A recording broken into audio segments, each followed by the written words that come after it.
Hello, my name is Pamela Stokes-Eggleston, and welcome to You Good, an engaging podcast that delves into the realm of Black wellness. I'm joined by my co-host, Oneika and together we welcome you to the podcast, a space for meaningful conversations, fresh perspectives, a place for us. The You Good podcast is a love letter to our community and an invitation to connect, share, grow, and heal together. We're glad you're here, and we've got a lot to tell you. What's up, y'all? How are you? What's going on? Pam and I have talked about what we were going to talk about today, and everyone's still talking about Nolan Wells. And I don't know if it's so much that we want to add to so many of the conversations that are out there, but for me, what comes up is like a few things, like my heart breaking over the whole thing, for one, and my desire to be present with what's going on. And at the same time, want to just not listen to anything because I am just so tired of this. It's exhausting. It's heartbreaking. It's heart-wrenching. It's tiresome. We are tired. And I know the name of our podcast is You Good, and sometimes you're not good. Sometimes you're not good with the continued injustices and killing of Black bodies. It's a heavy weight and a burden that is not new to the Black community at all, but it doesn't make it any easier. And for me, I just like, when can we get to some kind of justice or semblance of middle ground where we can say this is murder and this was wrong, and this is how this person was treated, or these persons are treated. And this is what we know, even with all of the evidence pointing in one direction or another direction. What we know as Black people is what we feel in our gut. We've been here before. We've seen this before. Stop questioning what Black people have seen before, have experienced before. And listen. I think what frustrates me is whenever a Black person is killed and white people are involved, there's always this call not to jump to conclusions, right? Like, Right. that's what we're always saying. Well, let's not jump to conclusions. Let's make sure that we get all of the evidence. But when the situation is reversed, we are passing judgment. And by we, I mean, white society is passing judgment. Mainstream media is passing judgment. If the person who's even accused of the crime even makes it, without being unalive before they even get arrested, right? And what I am tired of is being used to the fact that what does justice even look like? Like, we haven't had any justice since we've been here. So, I'm not even hopeful that we will get what justice is. Like, I think that's even the first part of the conversation. What does justice even mean at this point? I feel like we've been talking about justice for hundreds and hundreds of years. And is justice finally recognizing the fact that we're human beings? Mm-hmm. Like, we can't even get that far. Like, the fact, and what this is also, what I've also been seeing, that it's not just Nolan Wells. There's a young man who went to a music festival Yes. in Michigan, Yes. Mm-hmm. who is missing. There's another woman who's missing, and it's just happening over and over again. And I should have the woman's name. She was found hanging from a tree. And Right. there's conversations too, like, let's not jump to conclusions. How do you, what other First of all, conclusion do you jump to when somebody is hanging from a tree? when they're hanging and people are saying, oh, well, it was a suicide, I'm here to tell you, as a Black woman, no Black person is committing suicide, is unaliving themselves via hanging. This is not, no, that's not it. And so that kind of stuff irritates me. This don't jump to conclusions as people are getting lynched in 2026. You know what I'm saying? It's like, it's crazy. It's really, it's horrible. And Black people we're exhausted. We're tired. That's how I'm doing. That's how I'm doing right now. I really don't want to have conversations about it with certain people. I do have friends who have reached out to me who are white and who have been very, I'll say, deliberate in their care as it relates to community care and seeing how I've been moving and being in this space and in the Mhm. times that we find ourselves in. So I appreciate that. I also appreciate the openness of the love and understanding that I have received. Mhm. I'm thinking about you in these times, whatever the note is. Yeah. To know that that's all you need to say. We don't need to debate about what happened or what didn't happen or what's currently being unveiled because the veil is being lifted on all of this stuff. And I think that's part of the issue that I don't think people get, Onika, is the veil of all of the muck, of all of the stuff, of all the injustice is being lifted. And so it feels hard. It makes people exhausted. It challenges our nervous systems. And it's necessary for the unveiling. Yeah, I think both things are true, and I think the nervous system part's really important.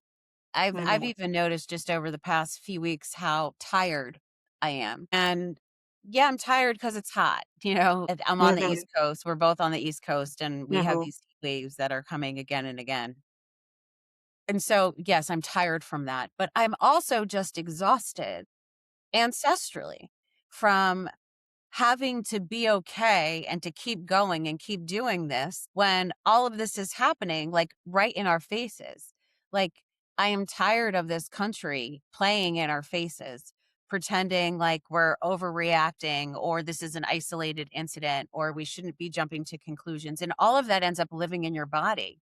And you start feeling short and tired. Like, it brings me back to the way that I used to feel when I was working at Rikers, where I would numb out so much to the conditions that I was working in, the conditions that I was, forced to bear witness to, people who were incarcerated living in those conditions over and over again. And you get to this place where you numb out because it's the only way for you to get through the day. Because if you stop long enough to think about it, you will completely fall apart and not want to get out of bed, which would be a normal reaction to what's happening.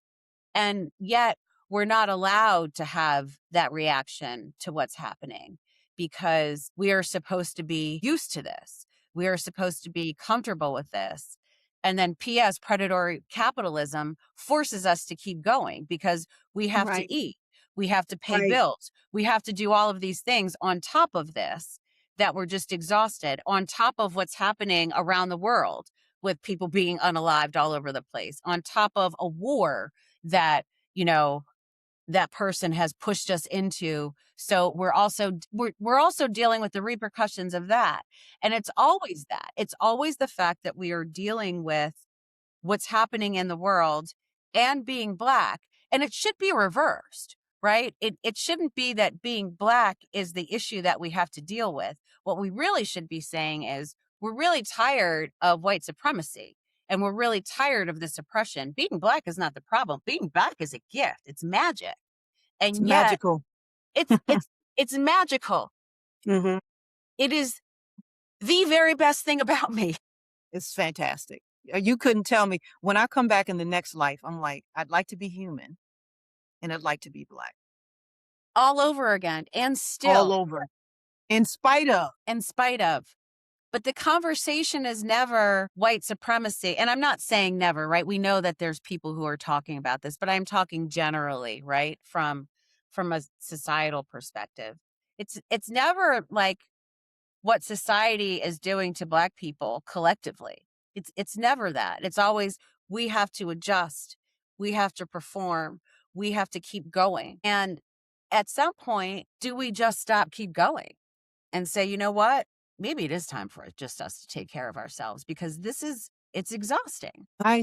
Believe yes to all of what you said. And I think capitalism and really all of the isms, classism, I'll put classism here, has us in a chokehold. In my opinion, I believe that as soon as some of us get a little bit of money, we move differently. We feel different.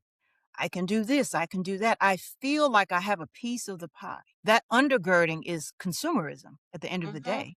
But when we get to the point of where we stop thinking about wearing our assets on our ass, and I did Mhm. not create that. Somebody years ago told me that. Then we can deconstruct these systems collectively. That's a mindset. That's a mindset. It's a it's a mindset. And it doesn't mean we can't have nice things. And it doesn't mean we can't do nice things. But why, the question is for me, why are we doing those things? And how can we at least use some of that energy to pivot towards real community care, real social justice, real viable action? And I just don't believe that that is happening at the capacity that it needs to happen. And let me ask you this, because sometimes I think that's the point, right? That's the point of these systems are to Sure. exhaust they're to exhaust you. So you don't have any energy to do anything else. But to, what was the expression? Working from can't see to can't see, you know? Mm, mhm, So you're too tired to do anything else, which is mhm. why, we are having these conversations and asking each other, are you good? And making sure that folks have access to wellness and recognizing that that access doesn't, when I say access, I don't mean going somewhere. I mean, but having the ability to rest, having the ability to be in community and have conversations that feel justice oriented, or a place to vent, or a place to be seen. And by seen, I mean witnessed and acknowledged, Right. or a place to relax, a place to laugh, a place to dance, a place to let go. And recognizing that that is a part of justice. Like that is Mhm. also what justice looks like. Because I think for so many people who are white, who don't who think of think of people like Nolan Wells because they choose to. They don't have to, right? They don't have to think about it. They choose to be engaged. They choose to be involved because there still isn't quite a recognition that we are all connected. And if one of us is not free, we all aren't free. And forcing people to recognize that this is the way that we've got to be if we're going to get out of this. Yeah. Yeah, yes, to all of that. I don't know if people are aware of the systems, as we're moving through them, or they are and they're complicit, like they don't care. I think it's both. I think Sometimes there's some people that Mhm. that just don't, they're like, listen, I made it. I'm making half a million, a million, a million, Mhm. 1.5. I made it. Why should I pay my fair share, whatever that looks like, taxes, whatever? Why should I be the only one, quote unquote, helping a certain community? And I think about that often because that could never be me. And I also look at what philanthropy has done Mhm. to this country. Like, why do we even have to have philanthropy? You know what Well, I I mean, exactly. mean? That also Right, keeps it going, right? Like the whole right, nonprofit, philanthropic, industrial complex also keeps that going. Other people will take care of that, right. right? Like that's what all of these systems set up. They set up external places to put your blame or shame when it creeps up and you start to feel guilty. Well, you know what? I'll just go think about that other organization that can take care of that. But but I think it always comes back to the fact, like, how are you taking care of yourself and what does it mean to take care of yourself? And if taking care of yourself isn't built in this foundation of unconditional love for yourself and others, because if you're rooted in that, you can't there's no way that you could turn and ignore things that are going on, right? There's no way that you can't be engaged in what's happening, at least through conversation, through action, because if you have unconditional love for yourself and other people, you're recognizing the suffering of other people because there's no other way to live. But because that seems so distant, it's so far away for people. And because these systems make us so tired that we start to feel stingy, right? I'm too tired to think about that. And I'm talking about all people now, like not even just, white folks, not even just black folks. I'm so tired that I don't have the energy because all I can do is think about getting up and trying to find a job. How many people are unemployed right now who are like looking for one? Right. And and so I think it's also reframing what care for ourself actually is, right? Like what does it mean to care for yourself? What does it mean to love yourself?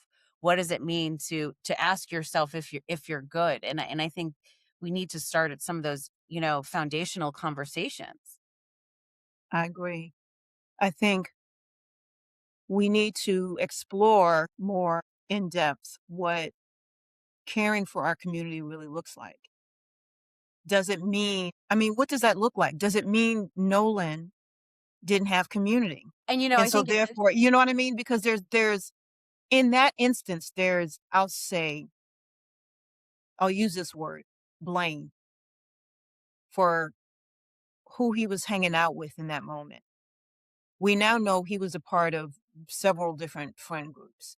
Mhm.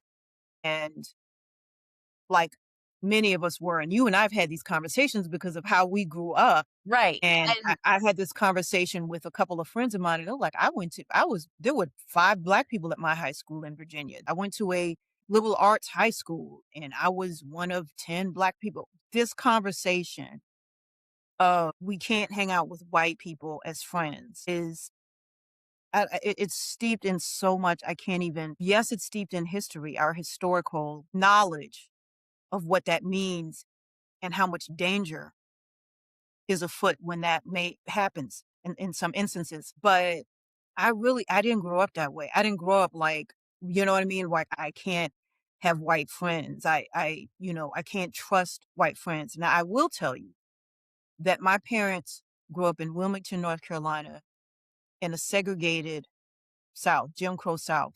They mhm. had to pass a white school to get to their Black school. Their education was top tier, but that's another Mm. conversation for probably for another day. But so in that way, my mother had more of, I'll say, fear around that. Who are you gonna like? I couldn't spend the night at people's houses like that. I Wow. couldn't, but that was anybody. My mother Um, said they can come here. I had a slumber party when I turned 16. I could not. I couldn't. There was a lot of stuff I couldn't do, and that I think my father was in that way more open and lenient. I think it was because he was in the military for some time. People are different, but my mother was very, you know, she wasn't overtly like you can't hang out with anybody because we were in a space where we were, yeah. to your point, like who's going to be your friend. You need to have friends, and the reason why Nolan hits me, so because I was like that. I had the Black group friend, and I had some white friends, and sometimes I was over here, and sometimes I Mhm. was. So I get that, but you're not thinking like it's gonna be the last day I take a breath if I'm with this group. I think that line of thinking also it's problematic because it assumes ignorance on a Black person's part, Right. that a Black person is smart enough to recognize danger. Do you know what I mean? Like, Mm, and that's steeped in respectability and white supremacy, yes. Yes. that they should have they should have known better that those people are going Right. to do X to them. And it creates a power dynamic that we are less than. And I wasn't raised that Mm, way. mm, I had Black friends, not socially. I wasn't hanging out with a lot of Black people after school. Like, most of my friend group was white. My neighborhood was predominantly white. There was a Black family that moved in when my sister was a little older. That person didn't go to school with me. They were my sister's age, and I'm 9 years older than my sister. mhm, And there was a Black family like 3 doors down, but we're talking about a housing development that had hundreds of houses, right? So, like, it was not a lot, and I hung out socially with the people in my neighborhood. And, you know, my mother and father, it no one was trying to have me raised a certain way. My mother was very adamant about who mhm. I was and where I was. Right. There's also things that you don't end up telling your parents, not because you don't feel safe just because you're a teenager and you don't share certain things. Like I know my mom was really surprised at some conversations that my sister and I had about some of our racist friends. And it was just, you grew up with racist people making jokes, and it was really uncomfortable. And I didn't always have a voice to say anything. And I write about that in my book, that Yes. I didn't feel strong enough, but not because I was afraid. And it wasn't because I was afraid of what was going to happen to me. I didn't have a voice because I was a dumb teenager who didn't know how to speak up. And even though I was raised with a woman and a father, my mother was she's the strongest person that I know. And she was so shocked when she heard these things because she's like, I didn't raise you like that. And she didn't. And Right. yet your peer groups influence you because you Yes. also just want to fit in, not That part. necessarily to whiteness. It's not necessarily to whiteness. And I feel like these are conversations, unless you have been in a predominantly white group, you don't necessarily get. It's not about wanting to It's true. assimilate into whiteness. It's just assimilating because when you're a teenager, you just don't want to stick out for all of the reasons that you don't want to stick out. Yeah. Yeah, that conversation about you're trying to be white because you have white for you're hanging I'm like that. I never Listen, thought that. I that never I ever always I knew I was black. Let I me tell always you knew. something. I knew more than most people knew that they were Black because of the situations that I was in. Right. And I ended up being so much angrier than I think a lot of people. My partner and I talk about this. The seething anger I had at all of those little microaggressions that I never said anything about. Let Yeah, me tell girl. you, I was I was angry as hell most of the time because of it. I might not have Mhm. even recognized how angry I was, but I had a burning rage in my stomach because of how I was raised, because of my extended family, because of the pride that I had, but also realizing that I had to navigate certain situations because it's not like I even had teachers would always have my back if I had said something, and you had racist teachers and you had all of You these sure things did.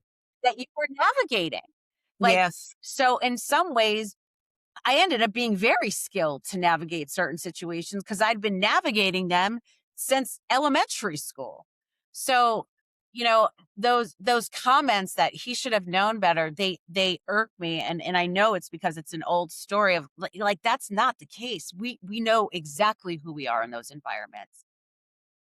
You don't know when it's gonna go left, just like I didn't know in situations when I was in college around a bunch of guys that a situation was gonna go left when there was alcohol involved, and Right. they were all Black. Right. So, Right. It is the it feels like I'm getting blamed for wearing that short skirt yes, on a college campus. It feels like that. Now, whether that's the intention is anybody's guess, but it feels like that. And that's what makes me uncomfortable about it. Now, in the same token, I can understand why somebody would say, because of the stuff we've been through as a community, as Black people, why was he on a boat? I understand. So this is where the nuance comes in. Why was he on a boat with the I understand. I understand it. It almost leans into this victim blaming you know kind of thing that we're having this discussion about. Why was he there? Did she have a short skirt on? What was she wearing? That's the energy of it. And we still we have as society we still deal with that. It is our past trauma. When I hear people talk about it and then they say, "Listen, I grew up in Texas and in such as in the 60s and this is and that's so they couch it with that's the beginning and then they say what they say. I get it. I get it, Onika. And listen, it's not like I don't get it because when alcohol is involved and you're in high school, like, things you can feel when something goes left. mhm, You can feel it, and I also know that one-on-one with individuals, you get to have different conversations. I can't tell you about, you know, how many people you have I had conversations with officers one-on-one was a totally different conversation when they got then together in a in their group. little When gang a of group, you better say it. totally different conversation. Yep. Telling me things Mhm. how they felt about the system, telling me things how they felt about how they were treated and how folks were treated. But you get them together with their fellow officers, they ain't saying any of that. They ain't even speaking to me in the hallway when I'm walking by because Right. I'm a civilian. So that group mob mentality is rooted in slave culture. It's rooted in our enslavement. It's rooted in predatory capitalism. It's rooted in how this country was built. And it's rooted in patriarchy and all of these things that we have to unpack. And I think a lot of it is also rooted in patriarchy, which is another conversation that I don't think people are want to have right now too.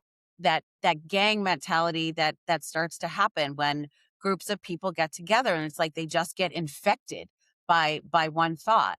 And so yes, is it rooted in racism? Yes. Should he have been careful? Like I get the history and I knew they were, they're in Mississippi. And I don't know what his conversations were like with those friends one on one. Right. And so like and then you also just want to believe that you're safe. You don't want to operate from this view of thinking that I'm always going to be walking into an unsafe environment all of the time. When Mhm. we do it naturally. You walk into a room and you scan for the other black face in the room. Mhm. Like we That's don't true. all do that because not all skin folk is kinfolk, but you Yeah. know, Well, I've done it. I know what you're talking about. Yeah, some yeah. people are like, they look at you and they're like, "Oh, I thought I was the only one," and that's a whole nother And conversation. that's a whole nother conversation because I was reading somewhere that who pride themselves on being the only one in the room. Yes. And I remember that I think I even told you, like, I've never bumped into a black person who said that. I guess they're out there. I haven't I run had into that happen in corporate, and it really. was with a look, and it's been twice. And one time it was a black man, and one time it was a black woman, and I was like, "I am living in an alternate universe." Now, I didn't go Wow. up to them and dap them and say, "Hey, brother," Mhm. I didn't do that because 'cause we're in a You were conference wearing a room, dashiki?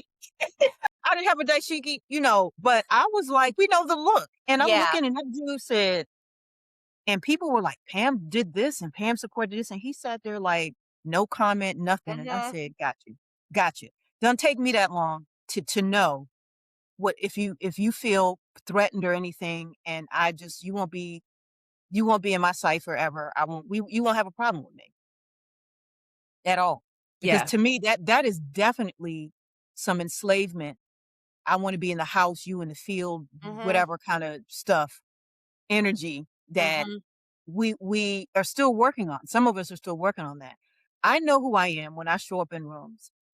I really don't like being the only black person. Me neither. So it's not even it's like, why are we still talking about first?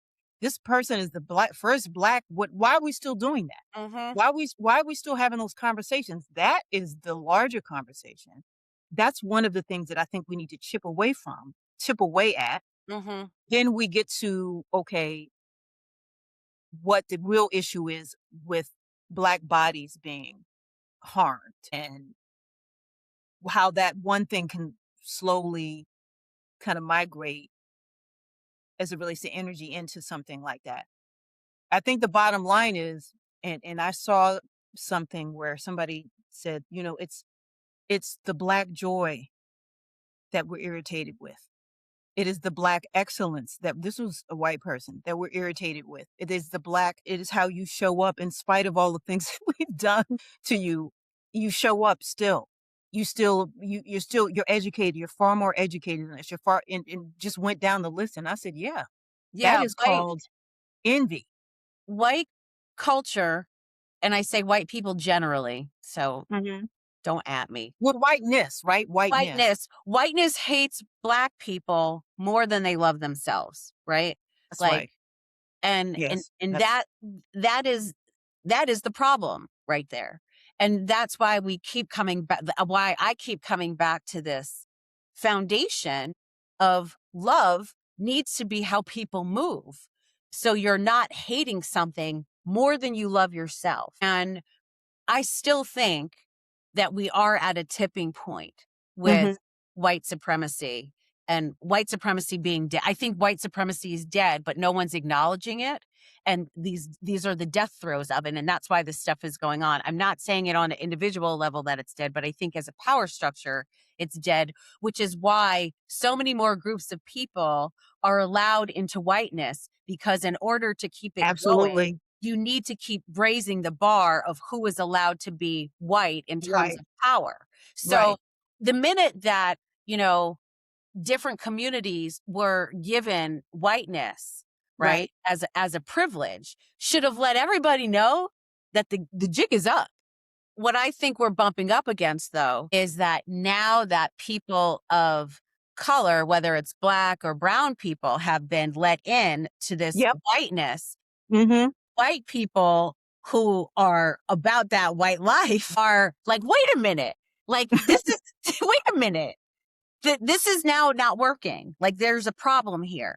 And so that's what I think we're also witnessing, like happening in real time with like the MAGA movement starting to get all fractured because it's the tried and true. We are about preserving, you know, what we think whiteness is supposed to look like versus, you know, the political structure and the strategy of whiteness saying like, listen, we don't have the numbers. So if this is going to keep going, we need to start allowing in, you know, like that is what I think we're looking at happening. And so when this starts to happen and death rows start to happen of a structure, you know, it tries to stay alive. It's grasping for dear life to stay alive, and that grasping includes The the death entering of Black in bodies, right? That the grasping includes infiltration of community and systems. The grasping is real, black and billionaire ops allowed in, trying to yes. get other black people to, you know, do Yeah. things and So, I shop mean, at certain places again.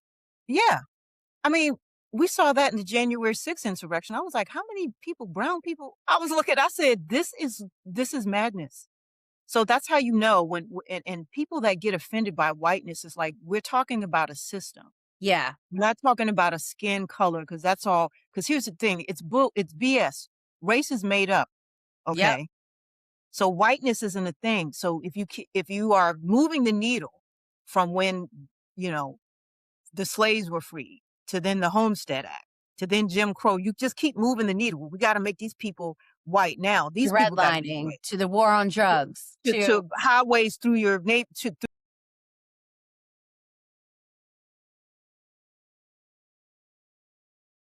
mhm. People who, this is why, I agree with you that we're at a precipice point. I don't know how fast the turnaround will be. No either. Like I don't know how long it's going to take for I do think that more and more people are starting to recognize like wait a minute. Like this is just ridiculous at this point. I don't know how long that's going to take.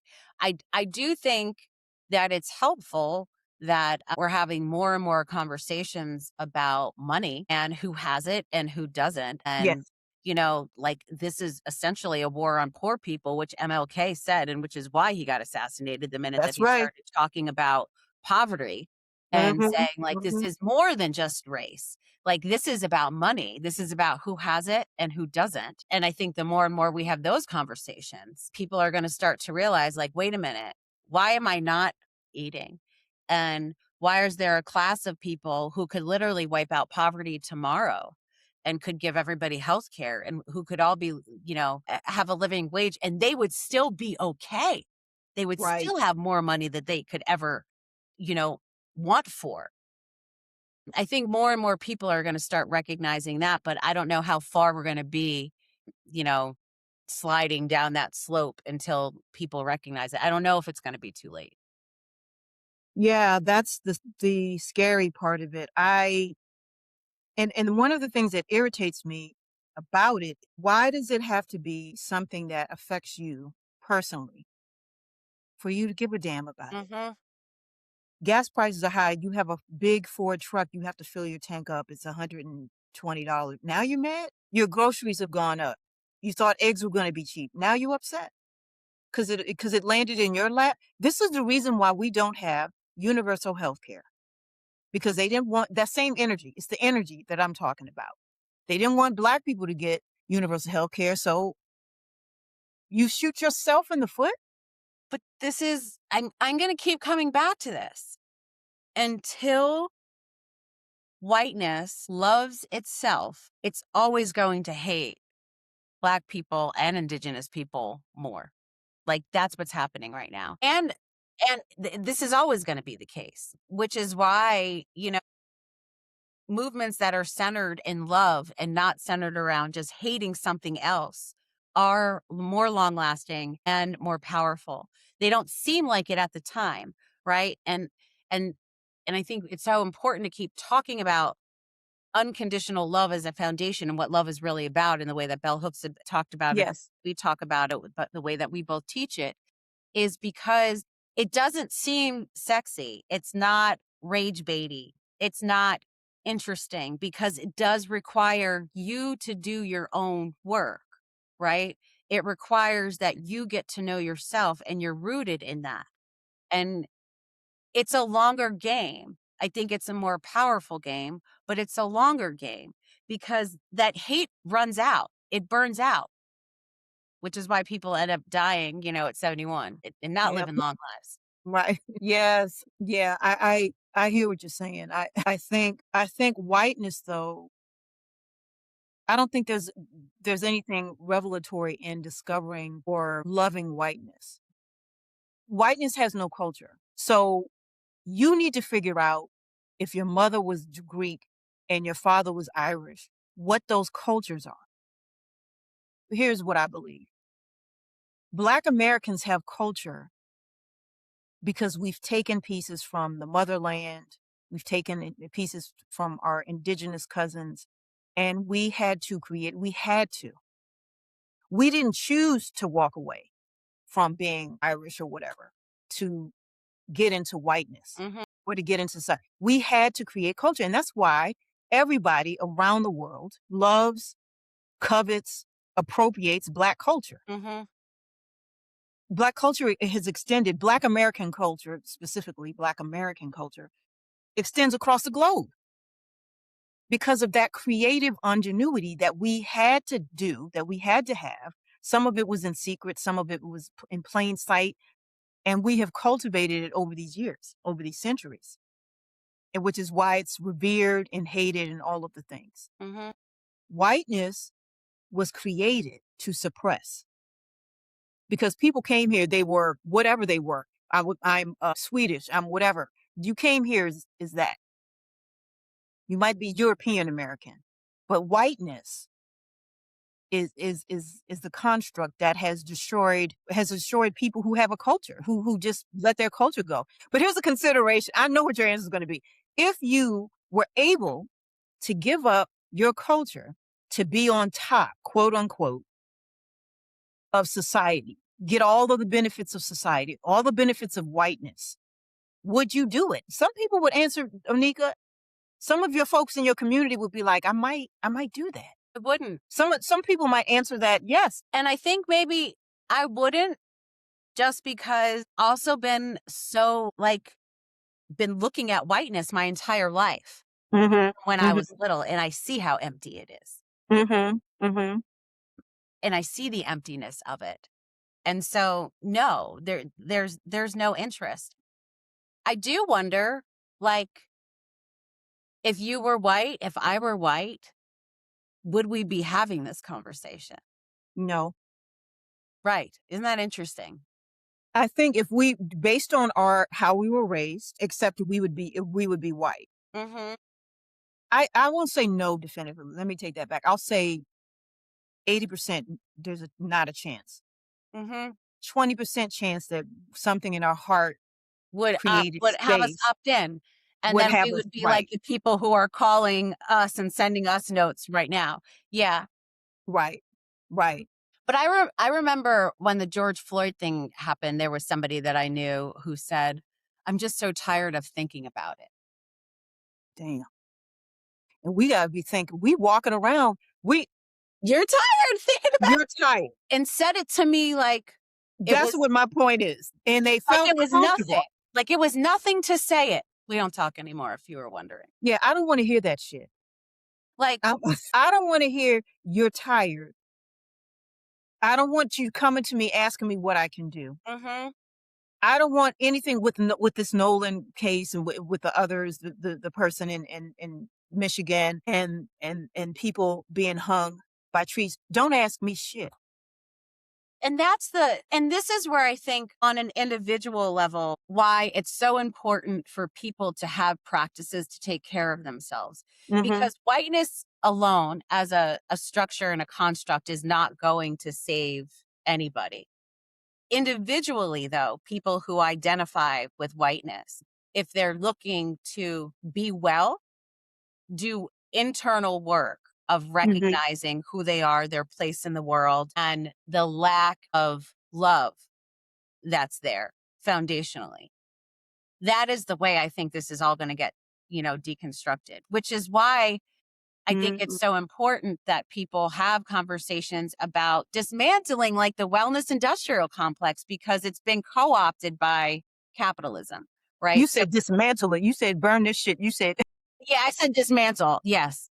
I meant that.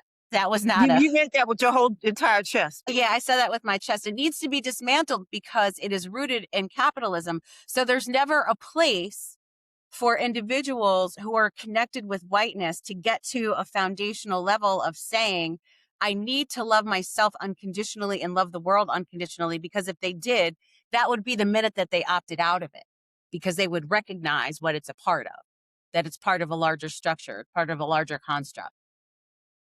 It doesn't do that because the wellness industrial complex is tied to capitalism and tied to making money. So Right. it's never going to do that. And the other way to dismantle it is when capitalism makes money off of taking care of people, right? So it becomes more profitable Mhm. to love people than it does to hate and oppress them, right? That's when the tables get turned. Because right now, this is all rooted in this idea of predatory capitalism, taking advantage of Right. marginalized folks to continue to have the system going. So any system that's created in it is rooted in that. So it is ultimately going to chew up and spit out the very people it's supposed to trying to make well. I feel like there's so many of us who are in this space that can help offer some relief as there's grief around death, as there's grief around illness, as there's grief around loss. We could support those communities and we could do it ourselves if we knew in our hearts that love was the way to do that. And if we got out of the way of that progressing, I think that's part of it. I don't think that's the whole thing, right? Yeah, because I think both things are true. Like, yes, I think it all needs to be dismantled.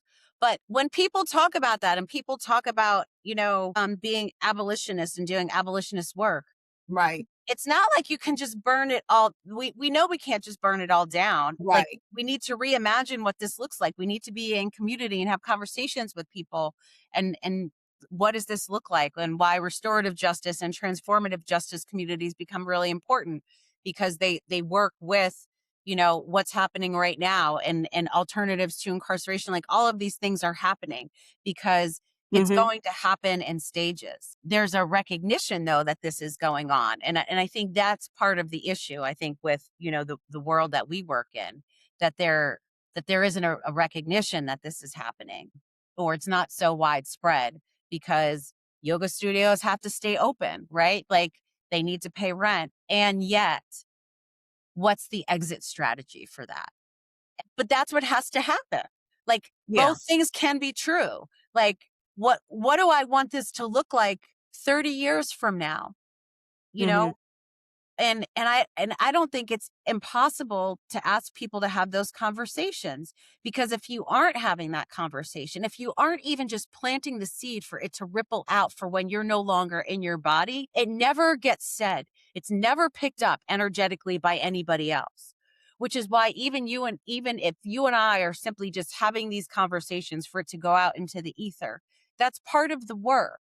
mhm, But I mhm, think we have to start saying it. I think we have to start acknowledging it so we can find a way forward, so we can start to reimagine, so we can start to dream what tomorrow looks like in wellness and in the world. mhm, mhm.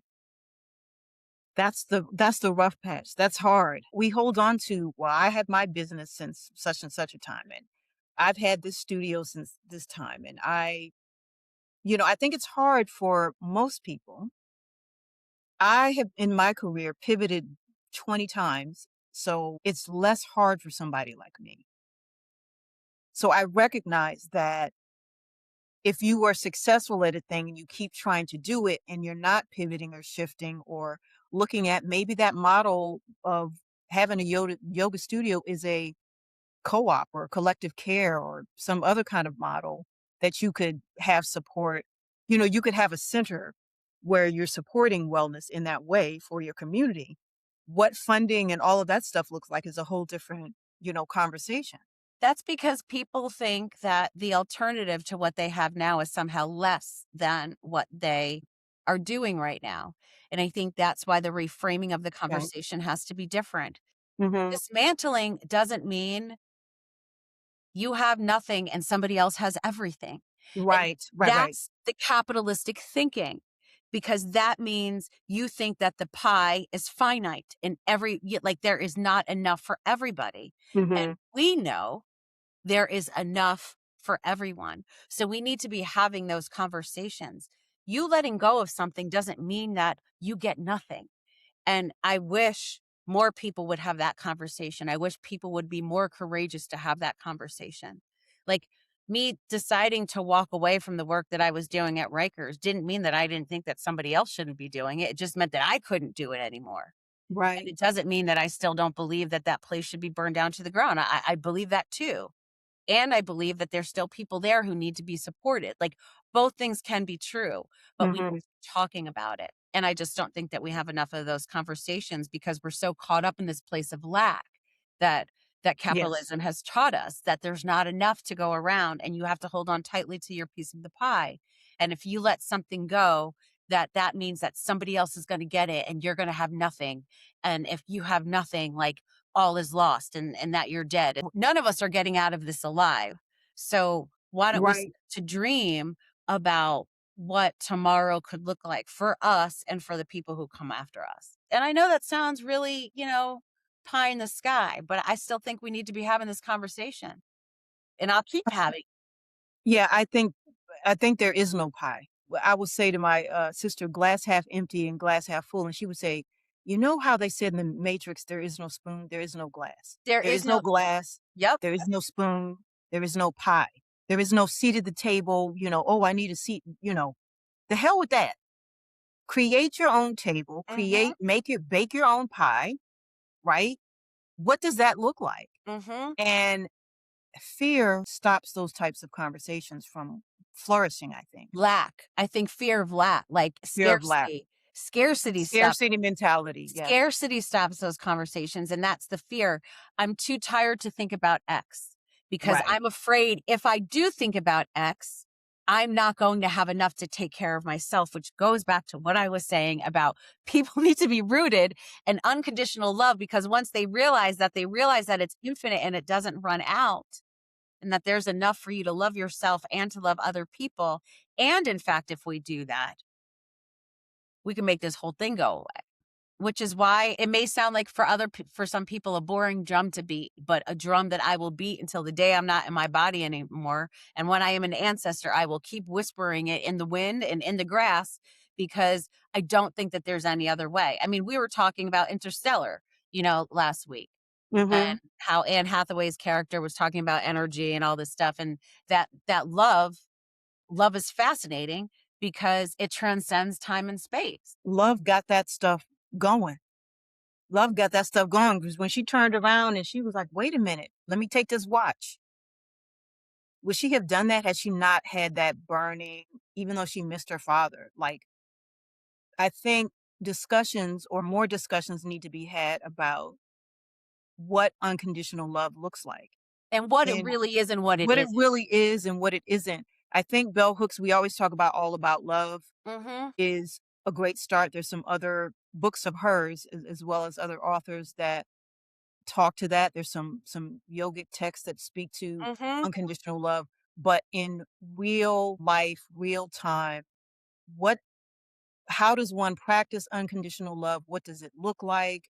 What How do you embody it? Those are questions that I think people may have. And I do think that once people feel a thing, like they feel like I've had this happen, but I'm not afraid of it, where I feel like, man, I feel this overwhelming sense of togetherness and peace.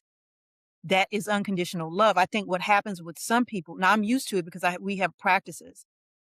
People will push that down. What the hell is this? Yep. What am I feeling?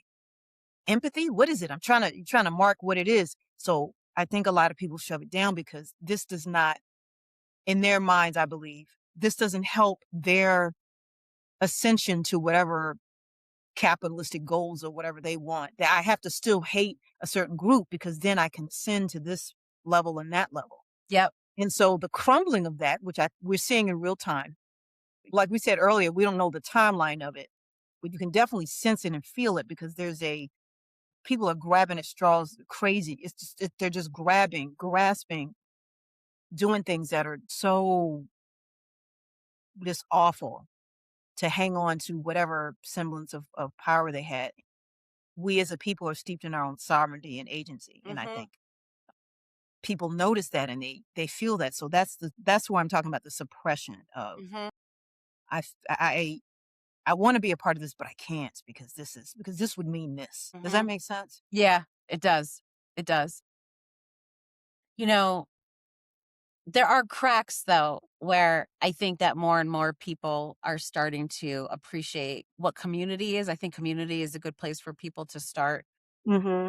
I know I told you this story that on Sunday I was walking the dog and it was really hot, and it was hotter than I thought it was because the temperature was only like 80, but it was really humid.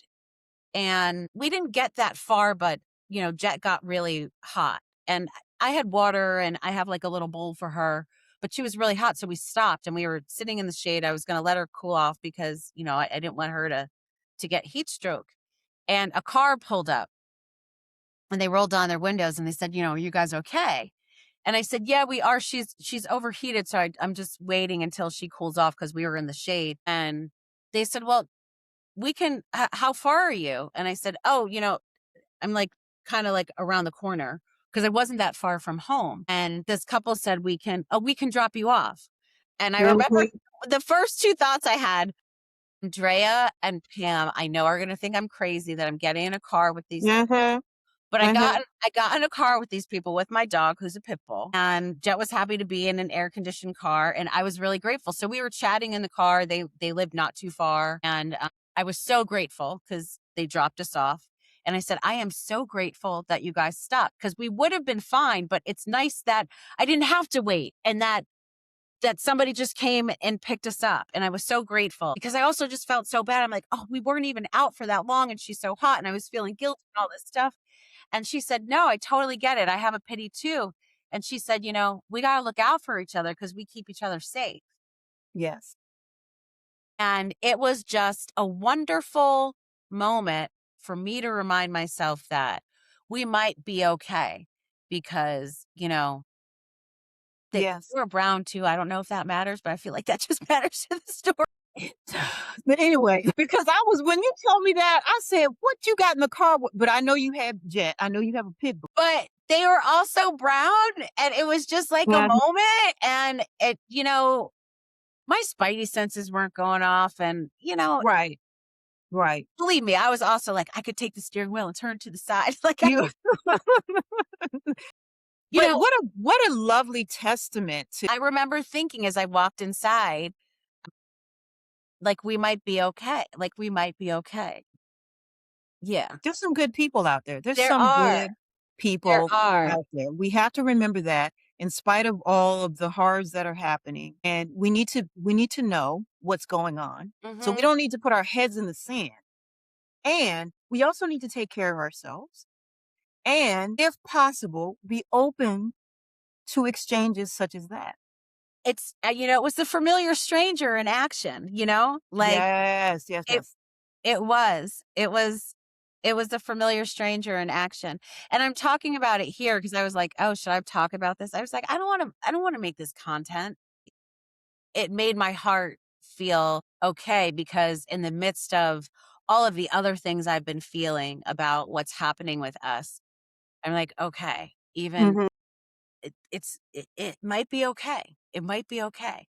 like we might make it out. I love the story that you told me. I was concerned. I know you were. I know, I was When like, you I said don't I even wanna said, tell her, but I'm gonna tell her anyway. "Get in the damn car," and then when you was like, "I have to tell you this," and how it ended, I said, that's just beautiful. Mhm. There are some lovely people who are out here being earth angels, as I like to call them, trying to do the best that they can. And they are right. We do have to look out for We each other. do have to look out for each other. That's community in action, right? That's what that looks like. And it does involve some semblance of trust, honesty, dropping our guard down a little bit, although not always being alert and Yep, ready, but you know what I'm saying. yep, And it requires an openness of the heart. And I think we have allowed, I'm saying the collective we have allowed the hardening of our hearts yeah, this past few years. And we have to let go of some of that.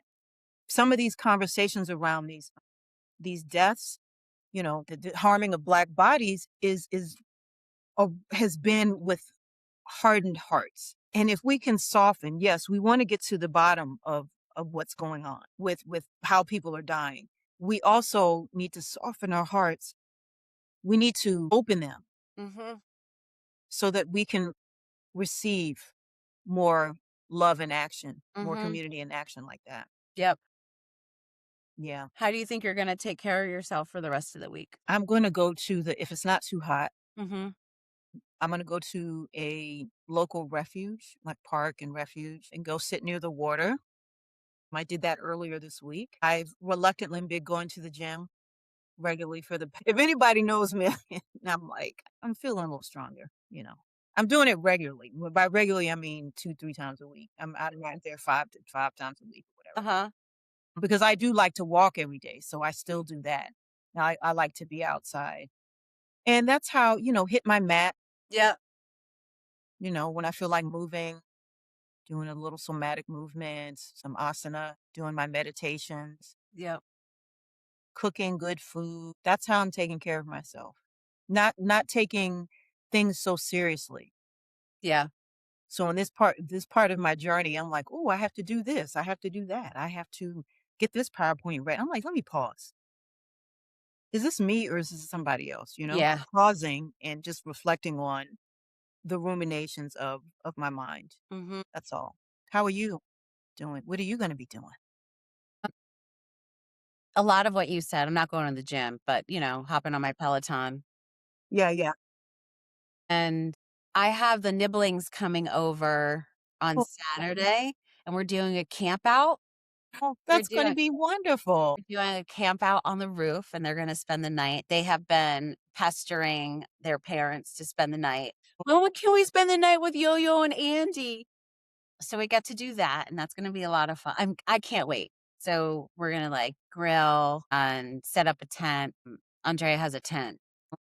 Sing some songs, do a little camp out, and so I'm gonna do that. I think that's gonna bring me a lot of joy and just relaxing, Mhm. like, That's it. and also doing a lot of nothing Yes. and being That's okay with okay. saying that. Like, Mhm. sometimes I feel like when, someone calls and they say, "What are you doing?" Like, I feel myself pressured to say something Mhm. when Mhm. sometimes I'm actually doing nothing, and it's okay to be doing nothing. Especially right now, it just feels like sometimes nothing is the thing I should be doing. Nothing. Because If you call sometimes I'm me doing nothing and I'm feeling guilty about doing nothing, so I'm actually not yes, doing nothing, but truly doing just nothing. laying on the couch. Just Sometimes that's my answer. yeah. I'm laying on the couch. Mhm. What are you doing? Half the time I'm sitting on my porch or laying on the Yep. couch, you know? And That really is and what my owning that body is asking for and in this saying moment. that I'm doing Yes. nothing. Because Yes. I don't always say it, because that productivity, that need to say that I'm doing something. So, yeah, Well, that's laying that on the couch is something. You know yeah, what I mean? yeah, and embracing it. It is something. Mhm. Doing nothing is something. Like, Yes. So, yeah, yeah. encouraging all of you too. How are Yes. you going to be taking care of yourself? Because we've got a lot that's going to keep coming at us, and doing nothing or doing the things that are reminding you of that foundation of love Mhm. is what's going to get us through. So Yes. Do more of nothing. do more of nothing. And I'm grateful that you're all listening to us. And Yes. we're going to see you next time. And please make sure that you're downloading this episode and that you like and subscribe on YouTube, on Buzzsprout, on all of the places that you can find us, whether it's Apple or Spotify or wherever you're listening. And we're really grateful that you're here. And we will talk to you again soon. Talk to you soon.